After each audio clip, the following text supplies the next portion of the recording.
Auzubillahi minash Shaitanir Rajim, Bismillahirrahmanirrahim. Liebe Pfahlbrüder, Assalamu alaikum wa rahmatullahi wa barakatuhu.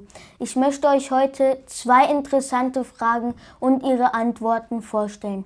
Die erste Frage ist: Wie viel Zeit braucht das Licht von der Sonne bis zur Erde? Wenn wir uns die Frage stellen, wie viel Zeit das Licht vom Mond bis zur Erde braucht, dann sind es 1 Sekunde und 3 Millisekunden. Gar nicht so viel.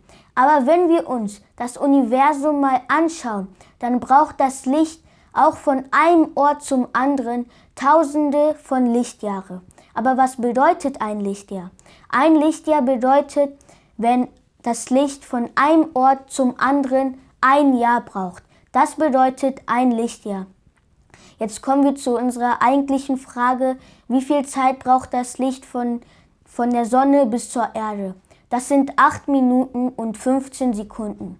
Jetzt kommen wir zu unserer zweiten Frage: Wie finden Bienen zu ihrem Stock zurück? Bienen sind sehr klein und machen für uns Honig. Wie finden sie zu ihrem Stock zurück? Das ist eine interessante Frage. Sie merken sich verschiedene Merkmale, die neben ihrem Stock sind.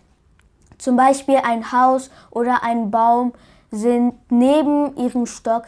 Dann merken sie sich diese Merkmale und danach können sie ihren Stock ganz einfach und leicht finden. Liebe Pfahlbrüder, das war's für heute. Assalamu alaikum wa rahmatullahi wa barakatuhu.